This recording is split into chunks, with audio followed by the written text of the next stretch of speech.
Bharatiya Janata party की press वार्ता में स्वागत है।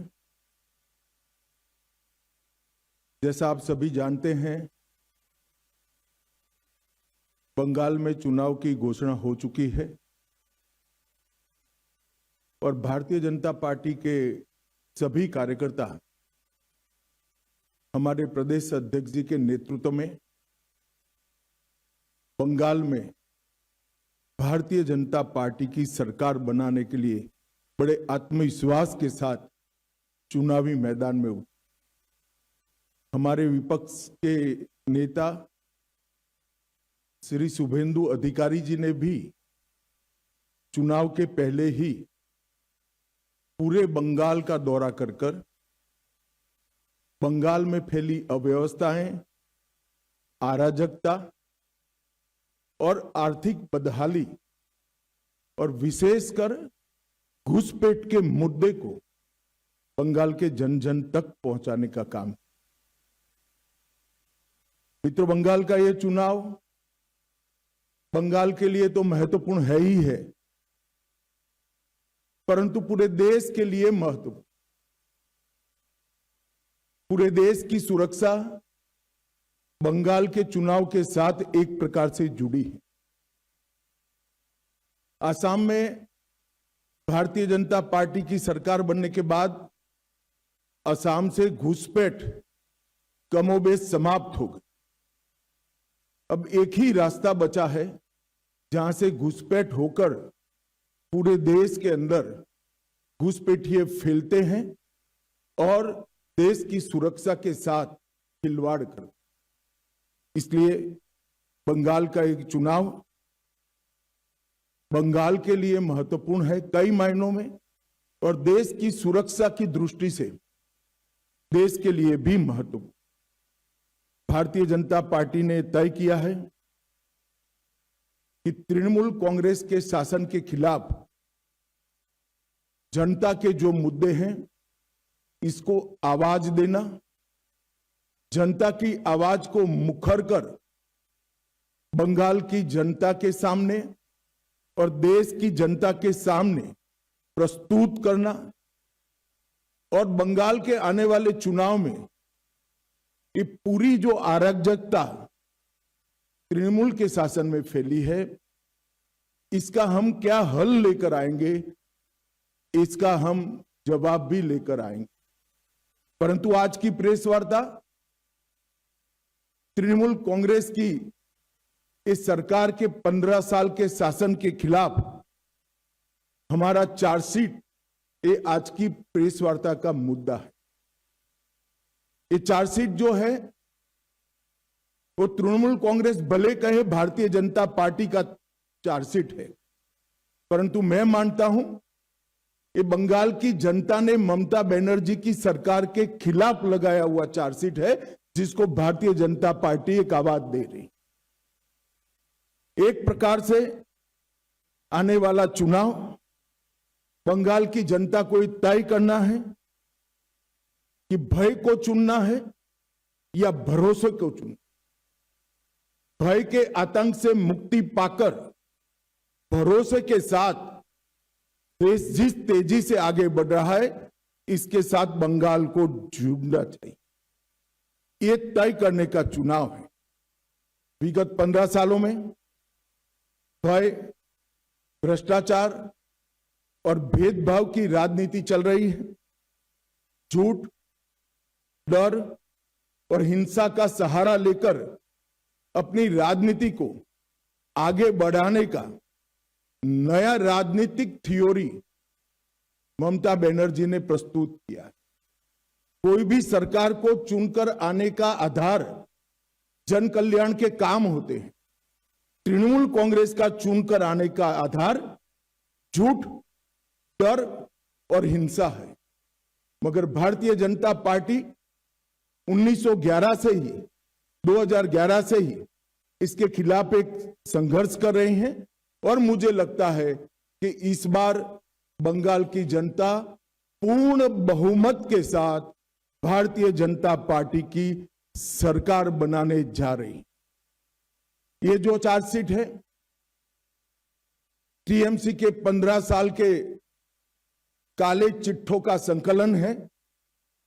सोनार बांग्ला का स्वप्न दिखाकर सिंडिकेट राज स्थापित कर बंगाल की जनता का शोषण करने वाले शासन की कहानी है।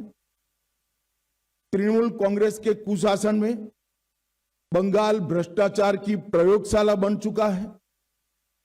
ऊपर से नीचे तक सफेद पोश आपराधिक सिंडिकेट जनता को परेशान कर रहे हैं और विकास के अभाव में बंगाल इंडस्ट्री के लिए एक प्रकार से ग्रेवयार्ड बन चुका है। बंगाल टीएमसी के पोंचो बिपोर जॉय से ग्रसित यहां घुसपैठियों को प्रोटेक्शन दिया जाता है। तुष्टीकरण को अपना मिशन बना चुकी है सरकार। भ्रष्टाचारी प्रस्तापित रूप से राजनीतिक सिस्टम में पहुंच चुके हैं। कट मनी का कलेक्शन आम बात हो चुका है और सिंडिकेट पर नो एक्शन ये सरकार का स्वभाव बन चुका है। कई सालों तक कम्युनिस्ट शासन का दंश झेली हुई बंगाल की जनता ने सोनार बांग्ला के स्वप्न के साथ परिवर्तन किया था, मगर अब आज वही जनता कह रही है कि इससे तो कम्युनिस्ट अच्छे थे। ऐसा शासन 15 साल तक ममता बनर्जी ने के नेतृत्व में यहां अनुभव में आया है। आज मैं ये भी कहना चाहता हूं कि बंगाल की जनता ने लगातार भारतीय जनता पार्टी का समर्थन किया है और ग्रेजुअली भारतीय जनता पार्टी कैसे बढ़ी है इसका मैं आज आप सबके सामने थोड़े आंकड़े भी जरूर रखना चाहूंगा। 2014 में हमारा 17% वोट शेयर था लोकसभा चुनाव में और 2 सीटें थी। 19 में हमारा वोट शेयर 41% हुआ, 18 सीटें प्राप्त की। 24 में हमारा वोट शेयर 39% हुआ और 12 सीटें मिली। तो हमने एक 40% वोट शेयर का बेस यहां पर बना है। 2016 के चुनाव में विधानसभा में हमारा 10% वोट था और केवल 3 सीटें हम जीत पाए थे। 21 के चुनाव में 10% से बढ़कर 38% तक हम पहुंचे और 77 सीट के साथ हमारे विधायक दल का श्री शुभेंदु जी नेतृत्व कर रहे हैं। 30 साल तक जो 2 पार्टियों ने यहां पर लंबे समय तक शासन किया, कांग्रेस और कम्युनिस्ट, दोनों को 0 सीटें प्राप्त। मित्रों, 2024 में मोदी जी के प्रधानमंत्री बनने के बाद महाराष्ट्र, हरियाणा, उड़ीसा, दिल्ली और बिहार, ये सभी जगह पे भारतीय जनता पार्टी के नेतृत्व में एनडीए ने अप्रत्याशित जीत हासिल की है और मुझे पूरा भरोसा है कि हमारी जो कैडर है, हमारे कार्यकर्ता हैं, वो जन जन तक पहुंचे हैं, जनता की आवाज को मुखर कर आवाज दे रहे हैं और इस बार बंगाल की जनता ने ये तय किया है कि प्रचंड बहुमत के साथ भारतीय जनता पार्टी की सरकार यहां बनाई जाएगी। ये चुनाव जो है वो एक प्रकार से जान जाने के भय से मुक्ति का चुनाव है, आजादी जाने के भय से मुक्ति का चुनाव है। पूरे बंगाल का बहुमत समाज demographic change, artificial demographic change के कारण भय में जी रहा है कि हमारे ही देश में कहीं हम माइनॉरिटी तो नहीं बन जाएंगे। वो भय से मुक्ति का, अपनी संपत्ति के लूटने के भय से मुक्ति का चुनाव है, रोजगारी छीनने के भय से मुक्ति का ये चुनाव है, महिलाओं की सुरक्षा खतरे में है इसके भय से मुक्ति का चुनाव है, और युवाओं के भविष्य पर जो भय और अंधकार छाया है, इसके मुक्ति का चुनाव। ये चुनाव शांति के भरोसे का है, सम्मान की जिंदगी की गारंटी का चुनाव है, मुफ्त इलाज गरीब को मिले इसके भरोसे का चुनाव है, पक्के घर का अधिकार सिंडिकेट न छीन ले इसके भरोसे का चुनाव है, मुफ्त बिजली हर गरीब तक पहुंचे इसके विश्वास का चुनाव है, हर घर में नल से जल पहुंच जाए इसके भरोसे का चुनाव है, युवाओं के उज्जवल भविष्य का भरोसे का चुनाव है, और घुसपैठियों से मुक्त एक बंगाली समाज की रचना के भरोसे का चुनाव। और ये भरोसा आज बंगाल के चुनाव का मुख्य मुद्दा बना है। भय को निकालना, भरोसों के प्रस्तापित करना, इसका मतलब है टीएमसी को हटाना और भारतीय जनता पार्टी का शासन यहां पर लाना। मोदी जी के नेतृत्व में जो विकास के देश के अंदर एक बहुत स्पीड के साथ रफ्तार चली है, बंगाल इसके साथ जुड़ना चाहता है। मैं 2014 से लेकर आज तक देश में जो परिवर्तन आया है इसके तरफ भी आपको बताना चाहता हूं। 15 में पहली बार जम्मू कश्मीर में एनडीए की सरकार बनी, 16 में हमने पहली बार आसाम में सरकार बनाई, 17 में हमने पहली बार मणिपुर में सरकार बनाई, हरियाणा में हमने पहली बार सरकार बनाई, अरुणाचल में पहली बार सरकार बनाई, 18 में त्रिपुरा में हमने पहली बार सरकार बनाई, 24 में हमने ओडिशा में पहली बार सरकार बनाई, और 26 में प्रचंड बहुमत के साथ भारतीय जनता पार्टी बंगाल में सरकार बनाने जा रही है। ये मैं बहुत स्पष्ट रूप से देख रहा हूं। बंगाल जीतने के साथ ही एक बहुत लंबे अरसे के बाद अंग, बंग और कलिंग तीनों जगह एक पार्टी का शासन होने जा रहा है। बिहार में भी एनडीए का शासन है, उड़ीसा में भी भाजपा सरकार है, और अब बंगाल में भी भाजपा सरकार आएगी। तो एक प्रकार से पूर्ण बहुमत की सरकार बंगाल के विकास की गारंटी। मित्रों, ममता दीदी ने हमेशा विक्टिम कार्ड का पॉलिटिक्स खेला है।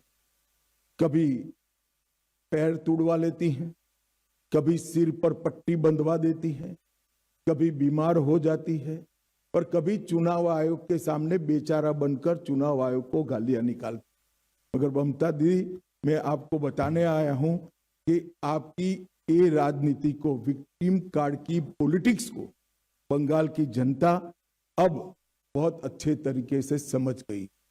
चुनाव आयोग जैसी संवैधानिक संस्था पर गाली गलौज करना ये बंगाल की संस्कृति को शोभा नहीं दे। मैं आज एसआईआर के बारे में भी खुलकर बताना। एसआईआर पूरे देश भर में हो रहा, कहीं पर जुडिशियल ऑफिसर नहीं लगाने पड़े, सिर्फ बंगाल में लगाने पड़े। कारण क्या है? यही चुनाव के अंदर तमिलनाडु में भी एसआईआर हुआ, कोई कोर्ट केस नहीं हुआ। केरल में भी एसआईआर हुआ, कोई कोर्ट केस नहीं हुआ। तमिलनाडु में डीएमके की सरकार है, केरल में कम्युनिस्टों की सरकार है। बंगाल में ऐसा क्या हुआ कि सुप्रीम कोर्ट ने जुडिशियल ऑफिसरों को लगाना पड़ा? इस बात का जवाब ममता बनर्जी ने बंगाल की जनता को दिया। आपके डिस्ट्रिक्ट मजिस्ट्रेट निर्भीक रूप से काम नहीं किए, इसलिए सुप्रीम कोर्ट ने जुडिशियल ऑफिसर्स को लगाना पड़ा है। और एसआईआर पर वो जो आरोप कर रही है, मैं आज बंगाल की जनता को पूछना चाहता हूं, जो घुसपैठियों को वोटर बनाकर यहां रखा गया है, उनको क्या बंगाल का भविष्य तय करने का निर्णय देना है या नहीं देना है? वो बंगाल की जनता ने तय करना है। मैं भारतीय जनता पार्टी की ओर से स्पष्ट कर देना चाहता हूं, सिर्फ वोटर लिस्ट से नहीं, देश भर से एक एक घुसपैठियों को हम चुन कर देश के बाहर निकालने के लिए संकल्पबद्ध है, और ये मेरी पार्टी का एजेंडा है। ममता जी को जो आरोप लगाना है वो लगाएं। मित्रों, डबल इंजन की सरकार, इसके कई ऐसे उदाहरण हैं उत्तर प्रदेश बीमारू से बेमिसाल बना। मध्य प्रदेश ने कृषि विकास और विकास के नए स्टैंडर्ड सेट किए।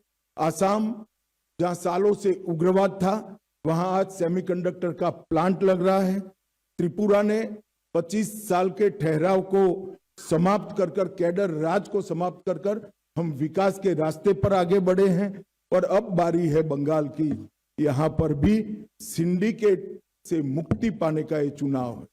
मित्रों, मैं चार्जशीट के कुछ महत्वपूर्ण मुद्दे पर भी बताना चाहता हूं। इस चार्जशीट में घुसपैठियों की समस्या को हमने ढंग से उजागर किया है। घुसपैठिया न केवल देश की सुरक्षा के लिए बहुत बड़ी चिंता का विषय है, वो हमारे गरीब श्रमिकों की मजदूरी में भी हिस्सेदारी लेते हैं, गरीब लोगों के अनाज में भी हिस्सेदारी प्राप्त करते हैं और युवाओं की रोजगारी भी छीन। मैं आज ममता बनर्जी जी को स्पष्ट पूछना चाहता हूं कि घुसपैठिए इतने आ गए, क्या आपकी सरकार सो रही है? मुझे मालूम है वो कहेगी कि बीएसएफ क्या कर रही है। बीएसएफ तभी रोक सकती है जब आप बॉर्डर पर बाड़ लगाने की हमें भूमि दे। 600 किलोमीटर बाढ़ अधूरी रह गई। हमारे होम सेक्रेटरी यहां आकर आपको मिलकर गए, मैं खुद आकर आपकी ऑफिस में मिलकर गया, मगर आपने बाढ़ लगाने की भूमि नहीं दी, क्योंकि घुसपैठियों की वोट बैंक आप बनाना चाहते। हमने कोई पॉलिटिकल ईगो नहीं रखा। हमने आपके साथ संवाद किया, संपर्क किया, पत्र व्यवहार किया, मगर आपने हमें भूमि नहीं दी है। कोई बात नहीं ममता दीदी, आपके पास बहुत कम समय है। 6 मई को भारतीय जनता पार्टी की सरकार बनेगी और 45 दिन में सभी भूमि बाढ़ के लिए जो उपलब्ध कराना है वो भारत सरकार को बंगाल की भारतीय जनता पार्टी की सरकार उपलब्ध करा देगी और हम घुसपैठ को रोकेंगे। तुष्टीकरण की इंतहा कर कर ममता बनर्जी जी ने रख दिए। मैं आज बंगाल की जनता को बताना चाहता हूं, अल्पसंख्यक का बजट लास्ट बजट के अंदर 5,713 करोड़। ऐसा न मानिए कि मैं अल्पसंख्यक के बजट का विरोध, आपको जो रखना है वो रखिए, मगर उसके अनुपात में पिछड़ा वर्ग की संख्या 3 गुना है और पिछड़ा वर्ग के लिए आपका बजट है, ओबीसी के लिए बजट है 2533 करोड़। कम संख्या होने के बावजूद अल्पसंख्यकों का बजट 5713 करोड़ और ज्यादा संख्या होने के बावजूद पिछड़ा वर्ग का बजट 2533 करोड़। आज बंगाल की जनता को यह सत्य जानना चाहिए। बंगाल की जनता को यह भी जानना चाहिए कि 77 समुदायों को ओबीसी में ममता बनर्जी की सरकार ने जोड़ा, उसमें से 75 समुदाय मुस्लिम थे। क्या और कोई ओबीसी है ही नहीं? किस प्रकार से आप शासन चलाना चाहती हैं? धर्म के आधार पर ओबीसी तय होगा, ये लंबा नहीं चलेगा। आपकी घुसपैठ की पॉलिटिक्स के कारण सिलीगुड़ी कॉरिडोर की सुरक्षा आज कमजोर हो गई है। मवेशी की तस्करी और नकली मुद्रा, इसके कारण पूरे भारत के अर्थतंत्र पर गहरा असर पड़ा है। मित्रों, एक तुष्टीकरण की राजनीति से एक प्रकार से पूरा बंगाल गंभीर समस्याओं से घिर चुका है। महिला मुख्यमंत्री हैं, वो स्वयं महिला है, उनके शासन में महिलाओं का हाल पूरे देश में सबसे खराब है। 34,738 मामले महिलाओं के खिलाफ दर्ज किए गए। टीएमसी द्वारा, इनकी कैडर के द्वारा महिलाओं पर अपराध के केस में खुलेआम संरक्षण दिया गया। आरजी कर के केस में जो आरोपियों के वकील होते हैं, इनको इनाम में राज्यसभा दिया जाता है। और संदेश खाली में धड़ल्ले से आदिवासी महिलाओं का शोषण हुआ, वो भी तृणमूल कांग्रेस का पदाधिकारी था। कस्बा लॉ कॉलेज के बलात्कार में चुप्पी साध ली गई। पार्क स्ट्रीट बलात्कार को ममता बनर्जी ने घड़ी हुई घटना बताया। हंसकाली पीड़िता के केस में टीएमसी नेता के एक बेटे ने बलात्कार किया तो टीएमसी के नेताओं ने उसके महिला के चरित्र पर ही सवाल उठा दिए। कामदूनी सामूहिक बलात्कार और हत्या के लिए मुख्यमंत्री ने स्वयं महिला जो न्याय की मांग कर रही थी उनको माओवादी बताया। दुर्गापुर मेडिकल छात्रा के सामूहिक बलात्कार में महिलाओं पर सवाल उठा दिए गए कि आप बाहर क्यों जाती हैं। किस प्रकार का बंगाल आपने बनाकर रखा है जहां मुख्यमंत्री स्वयं कहती है कि महिलाओं को बाहर नहीं निकलना। मित्रों, भ्रष्टाचार की देश भर में सबसे ज्यादा भ्रष्टाचार के केस अगर कहीं हुए हैं तो यहीं पर तृणमूल कांग्रेस के शासन।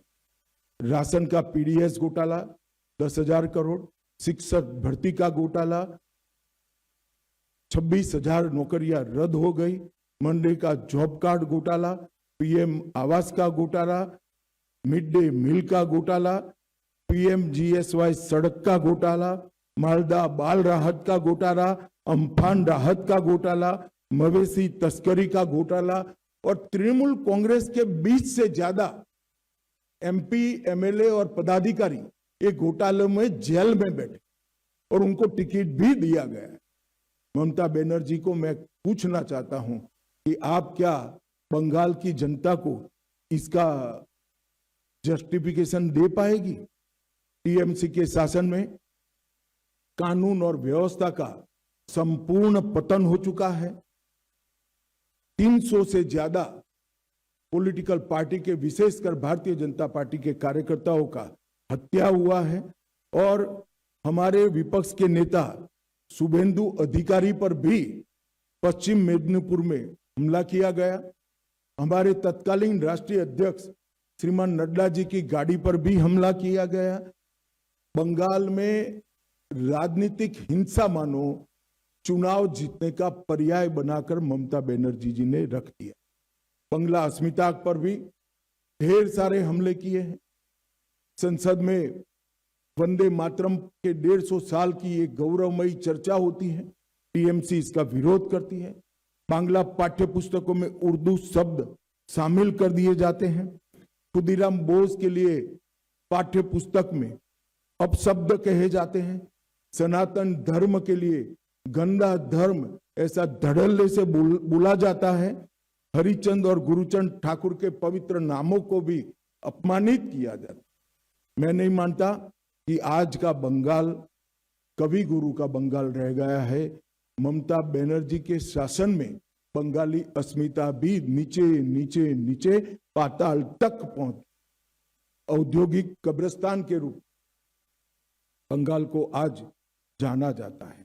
ढेर सारी इंडस्ट्री यहां से चली गई। ममता जी के चेहरे पर शिकन नहीं हो।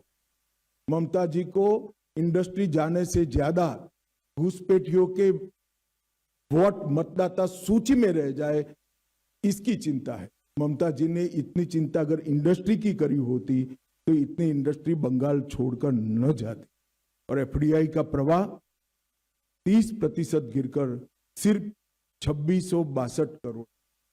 इतने बड़े बंगाल में जहां से 40 लोकसभा की सीटें जाती हैं, 2662 करोड़ का एफडीआई का प्रवाह है। मित्रों, किसी भी प्रकार से 15 साल में मां माटी मानुष का जो नारा लेकर ममता जी आई थी, वो नारे को हर तरह से द्रोह करने का काम स्वयं ममता बनर्जी की पार्टी ने किया है, उनकी सरकार ने किया है और पूरी तृणमूल कांग्रेस, पूरे उनका कैडर कटमनी और सिंडिकेट में व्यस्त हुई है। जनता त्रस्त है, जनता बदलाव मांग रही है। मुझे पूरा विश्वास है कि बंगाल की जनता नरेंद्र मोदी जी के नेतृत्व में यहां भारी बहुमत के साथ भारतीय जनता पार्टी को चुनकर भाजपा की सरकार बनाने जा रही है। और मैं बंगाल की जनता को आज की प्रेस वार्ता के माध्यम से प्रार्थना करना चाहता हूं कि हमारा जो घोषणा पत्र आएगा, वो घोषणा पत्र में ये आरोप पत्र के अंदर जो जो चीजें बताई गई है, जिससे बंगाल को नीचे नीचे नीचे पहुंचाया है, वो बंगाल को कैसे उठाना और कवि गुरु की कल्पना का सोनार बांग्ला बनाने का हमारा एक्शन प्लान क्या है, रोड मैप क्या है और कार्य योजना क्या है, वो भी हम हमारे घोषणा पत्र में लेकर आएंगे। मैं फिर से एक बार बंगाल की जनता को अपील करना चाहता हूं, भय छोड़ दीजिए, अपने अधिकारों के लिए बाहर निकलिए, भारी मतदान करिए और तृणमूल कांग्रेस की सरकार को मूल समेत उखाड़ कर फेंक दीजिए। बहुत बहुत धन्यवाद।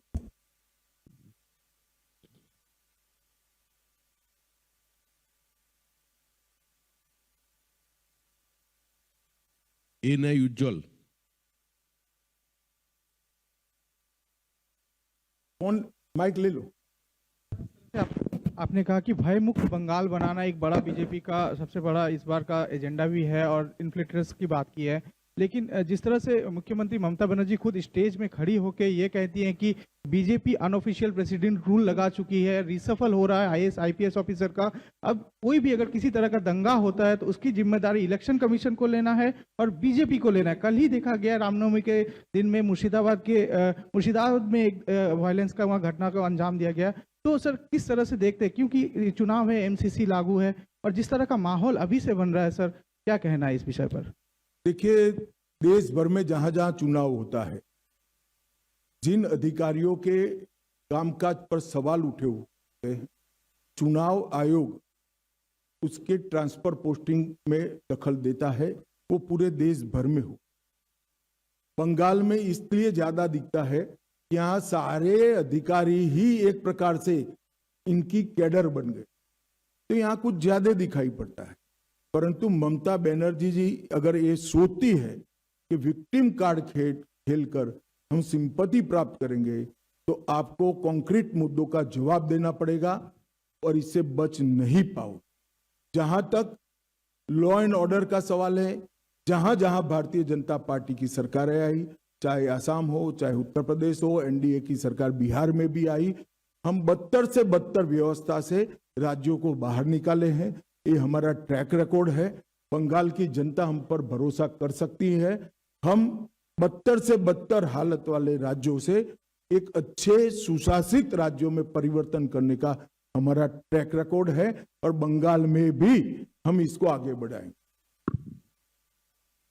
आर भारत पौलुमी।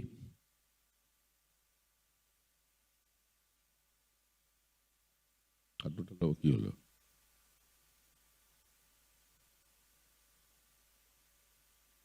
के अलावा और कोई मुद्दा है जो आप प्रवक्ता से उठाना चाहेंगे? उसके साथ साथ नहीं, जरा रिपीट करिए आप। ममता बनर्जी की कुशासन के अलावा और कोई मुद्दा है जो आप प्रवक्ता से उठाना चाहेंगे? उसके साथ साथ भाजपा का कोई रेवोल्यूशन है जेन जेड के लिए जो कुशासन खत्म होने के बाद?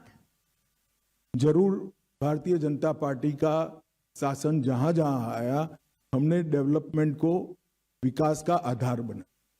डेवलपमेंटल कामों से हमने युवाओं की रोजगारी को भी बढ़ाया है। एक प्रकार से आप आसाम का उदाहरण देखिए। आसाम सालों तक अलगाववाद से, आतंकवाद से पीड़ित राज्य रहा। आज 10,900 से ज्यादा युवा हथियार डाल चुके हैं। आसाम में शांति है, किसी भी प्रकार का उपद्रव नहीं है और मैं आज दावे से कह सकता हूं, आसाम का इंफ्रास्ट्रक्चर देश के विकसित राज्यों के समकक्ष बन चुका और आसाम में आज न केवल सेमीकंडक्टर, ढेर सारी इंडस्ट्री भी लग रही है। आसाम आरोग्य के क्षेत्र में एक हब बन चुका है और ये सारा डेवलपमेंटल काम भारतीय जनता पार्टी की सरकार से आने के बाद हुआ है। ये हमारा ट्रैक रिकॉर्ड है, चाहे मध्य प्रदेश है, राजस्थान है, छत्तीसगढ़ है, उत्तर प्रदेश है, बिहार है। हमने सारे बीमारू राज्यों को विकसित राज्यों की श्रेणी में लाने के लिए एक चरणबद्ध प्रयास किया है और सफलता भी प्राप्त करी। मुझे पूरा भरोसा है कि कुशासन से बदहाल ये पश्चिम बंगाल को भी हम कुछ ही साल में देश के विकसित राज्यों की श्रेणी में रखेंगे। बंगाल के अंदर बहुत सारे नेचुरल संसाधन पड़े हैं, मां गंगा की यहां पर कृपा है, अकूत पानी पड़ा है, मेहनत का श्रमिक यहां पर है और बंगाल एक जमाने में इंडस्ट्री का, देश भर की इंडस्ट्री का हब हुआ करता था। ये सारी चीजें कम्युनिस्ट और टीएमसी की अव्यवस्था वाले शासनों से, कुशासन से समाप्त हुई है। जैसे ही ये कच्ची सरकार आएगी, बंगाल अपनी पुरानी गौरवमयी जगह जो देश के अंदर बंगाल को हासिल थी, उसको फिर से प्राप्त कर। एबीपी आनंद शिवाशीष मौलिक।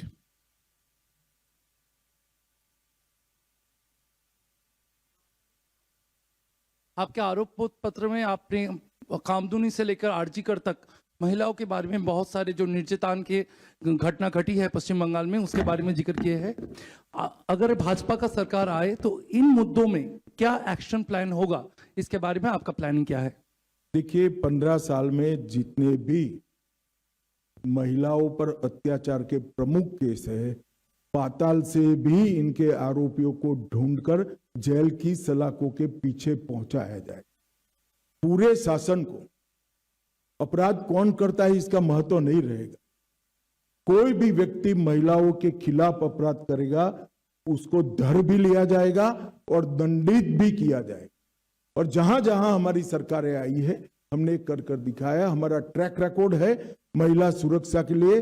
भारतीय जनता पार्टी और एनडीए की सरकारें हमेशा संवेदनशील रही है। मैं बंगाल की माताओं बहनों को भी भरोसा देना चाहता हूं कि महिलाओं के लिए यहां सुरक्षित वातावरण की रचना करने की जिम्मेदारी भारतीय जनता पार्टी की आने वाली सरकार की है। और विशेषकर कामकाजी महिलाओं के लिए पूरी स्वतंत्रता रहे, पूरी सुरक्षा रहे, मुखर कर वो अपनी बात कह सके, अन्याय को मुखर कर वो उठा सके। इस प्रकार की वातावरण का निर्मित करने की जिम्मेदारी भारतीय जनता पार्टी की बनने वाली सरकार की। एनडीटीवी मुनुग्गा।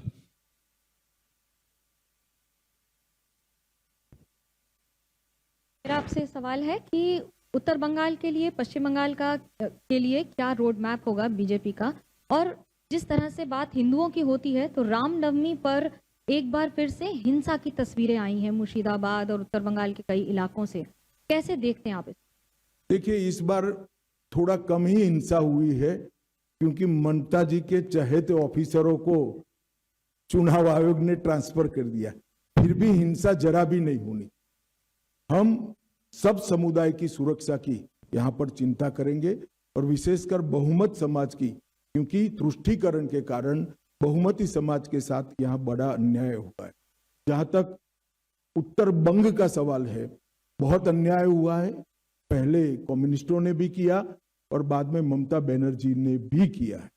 उत्तर बंग हमारे देश की सुरक्षा के लिए भी बहुत महत्वपूर्ण क्षेत्र है और समग्रता से बंगाल के विकास को अगर गति देनी है तो नॉर्थ बंगाल को भी गति देनी पड़ेगी।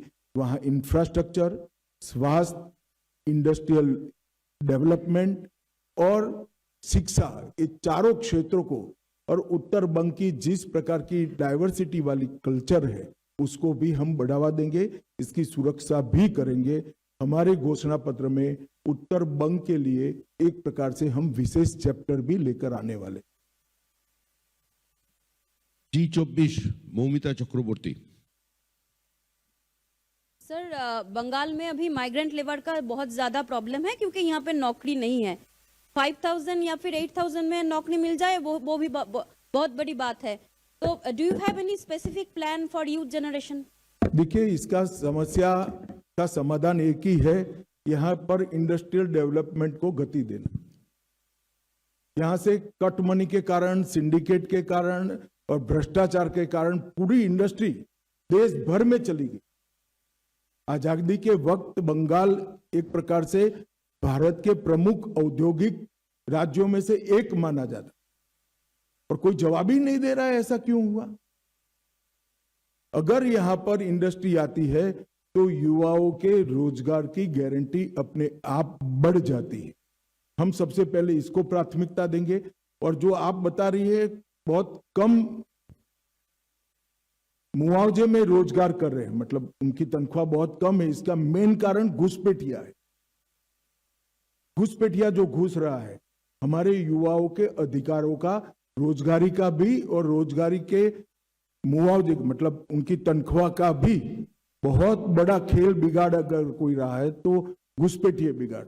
एक बार सरहदें सील हो जाएगी, बंगाल के अंदर बहुत सारा परिवर्तन। दूरदर्शन प्रसेनजीत बख्शी। हाँ,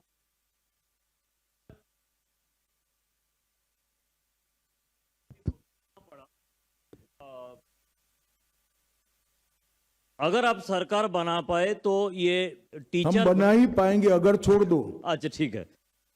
तो सरकार बनाने के बाद ये टीचर भर्ती प्रक्रिया में कुछ सुधार ला पाएंगे। और साथ में एक छोटा सा सवाल मैं जोड़ देता हूं कि पिछले कई दिनों से लोगों की सवाल है कि सीएपीएफ को ठीक तरह से इस्तेमाल किया नहीं जा रहा है, चाहे वो बासंती की मामला हो, चाहे जिस दिन प्रधानमंत्री आए थे उस दिन का मामला हो। एक तो मेरा एसएससी वाला सवाल है और दूसरा है सीएपीएफ को इस्तेमाल किया नहीं जा रहा है। बैठिए। जहां तक भर्ती का सवाल है, हम पारदर्शी भर्ती प्रक्रिया बंगाल को में इंट्रोड्यूस करेंगे जिससे किसी भी प्रकार का भ्रष्टाचार भर्ती प्रक्रिया में न हो। हमने कई हमारे राज्यों में पारदर्शी तरीके से भर्ती कर कर बताया है। आसाम में हमने वादा किया था 1 लाख सरकारी नौकरियों का। हम 1.5 लाख आसाम के युवाओं को एक भी भ्रष्टाचार के आरोप के बगैर नौकरी देने का काम समाप्त कर। परंतु यहां दूसरा भी सवाल है, ढेर सारे भर्ती में जो घोटाले हुए, इसके कारण युवाओं की भर्ती के लिए जो मान्यता प्राप्त आयु है वो चली गई। मैं पहले भी कह रहा हूं कि इसमें 5 साल का रिलैक्सेशन देकर एसएससी घोटाले में जिन युवाओं के मौके छूट गए हैं उनको हम मौके भी देंगे और पारदर्शी तरीके से भर्ती भी करेंगे। ये सरकारी पद और भर्ती के लिए हम हमारे घोषणा पत्र में विशेष व्यवस्थाएं लेकर आने वाले हैं। आज तक अनुपम मिश्र। नमस्कार, मेरा सवाल है, इधर हूं मैं। मेरा सवाल है कि आप जैसे वादा कर रहे हैं 45 दिन में जमीन वापस और 45 दिन में जो 7th पे कमीशन है उसको लागू करेंगे, तो क्या जैसा कि आरोप लगाया जा रहा है आरोप पत्र में कि बंगाल बहुत नीचे चला गया है, तो कितने दिनों में, दिन, तारीख या साल आप कुछ बता पाएंगे कि इतने दिनों में बंगाल को इतने नंबर पर, 1 या 2 या 3 नंबर पर पहुंचा पाएंगे? और दूसरा, अभिषेक बनर्जी ने भी थोड़ी देर पहले ट्वीट किया है कि डीजीपी सीएस को हटा देने के वजह से ही ये जो 1-2 दिनों में घटनाएं हुई हैं हिंसा की वो हो रही हैं। नहीं, मुझे एक बात का जवाब दीजिए आप।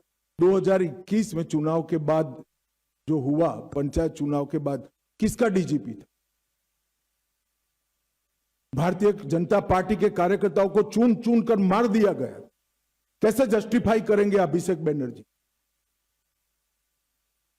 क्या बात करते हैं?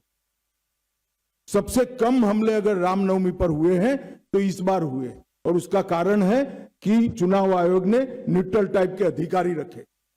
उकसाने के 50 प्रयास के बावजूद सबसे कम हमले हुए। क्या झांसा देते हो? जवाब है आपके पास? 25,000 लोग झारखंड में शरण लिए थे आपके भय के कारण, आतंक के कारण। महिलाओं को प्रताड़ित किया गया था। और जहां तक आप तिथि की बात कर रहे हैं, हमें अभी तो मालूम ही नहीं है कि गड्ढा कितना है। हमारे लोग बैठ जाएंगे, बाद में मालूम पड़ेगा कि गड्ढा कितना है। तो तिथि भी 6 माह में सरकार बनाने के बाद जरूर बता दी। आनंदबाजार पत्रिका विप्रसी Chatterjee.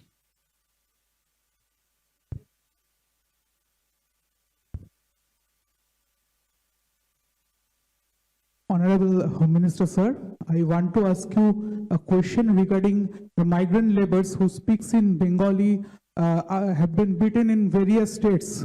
As a Home Minister, what is your thought about that matter? देखिए, ममता जी बड़ी कुशलता पूर्वक बंगाली स्पीकिंग और बांग्लादेशी दोनों के बीच में भेद को समाप्त कर रही। बांग्लादेश से घुसपैठ करने वाले लोग भी बंगाली बोलते हैं। मैं बंगाल की जनता को बताना चाहता हूं, कोई भी बंगाल के मूल निवासी को कोई तकलीफ नहीं पड़नी है, किसी को चिंता करने की जरूरत नहीं है। मगर इसका मतलब ये नहीं है कि बांग्लादेशी घुसपैठियों को यहां पनाहगाह बनाया जाएगा। हमारा दृढ़ संकल्प है कि घुसपैठियों को चुन चुन कर निकाल दिया। और ममता बनर्जी जी को मैं कहना चाहता हूं कि आपकी ये ट्रिक्स को बंगाल की जनता बहुत अच्छे तरीके से समझ रही है। कृपया कुछ नई ट्रिक लेकर आए तो शायद इल्यूजन खड़ा होगा। ये पुराने तौर तरीके से बंगाल की जनता अब झांसे में नहीं आने वाली। CNN पायल मेहता। बोल लो।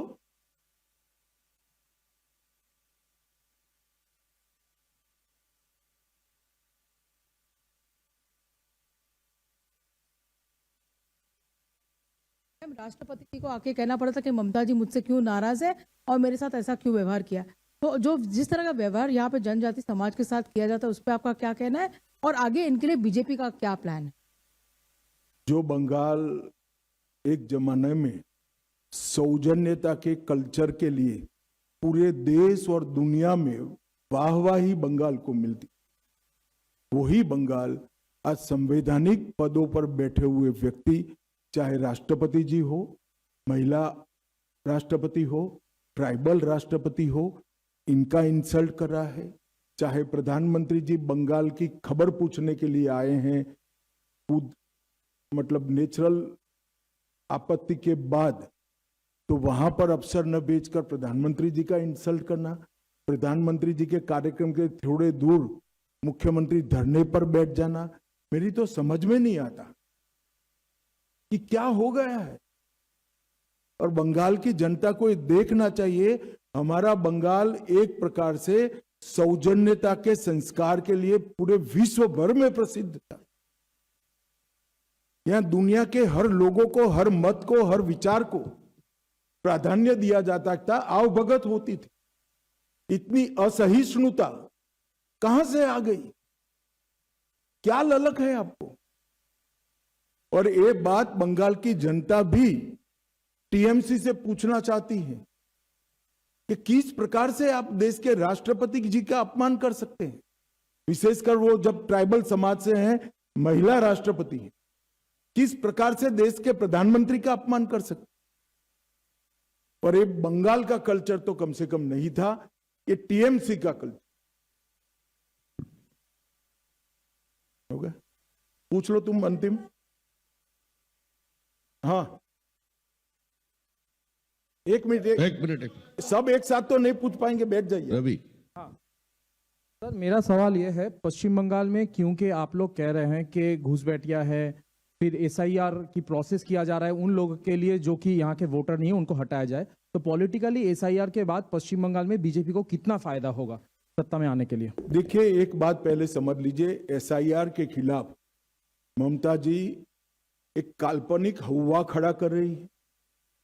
देश भर के अब तक लगभग 14 राज्यों में एसआईआर हो चुका है, कहीं पर कोर्ट केस नहीं हुए हैं, कहीं पर जुडिशियल अफसर नहीं बिठाने पड़े हैं। इसी चुनाव में केरल और तमिलनाडु भी चुनाव में है, वहां डीएमके की सरकार है, वहां कम्युनिस्टों की सरकार है। एसआईआर हो चुका, मतदाता सूची प्रसिद्ध हो चुकी है, कोई गड़बड़ नहीं हुई है। एसआईआर को सहयोग न देना इसका एकमात्र कारण है कि ममता दीदी घुसपैठियों को बचाना चाहती है और घुसपैठियों के वोट से फिर से चुनकर आना चाहती है और अगले 5 साल और घुसपैठ कराना चाहती है। मगर ममता दीदी, आपका स्वप्न कभी पूरा नहीं होने वाला है। एसआईआर भी हुआ है और बंगाल की जनता भी इस बार दृढ़ निश्चय लेकर बैठी है कि घुसपैठ को हम सहन नहीं करेंगे। अच्छी कानून और व्यवस्था के लिए वोटिंग करेंगे, विकास के लिए वोटिंग करेंगे, मोदी जी के लिए वोटिंग करेंगे और भारतीय जनता पार्टी की सरकार बनाएंगे।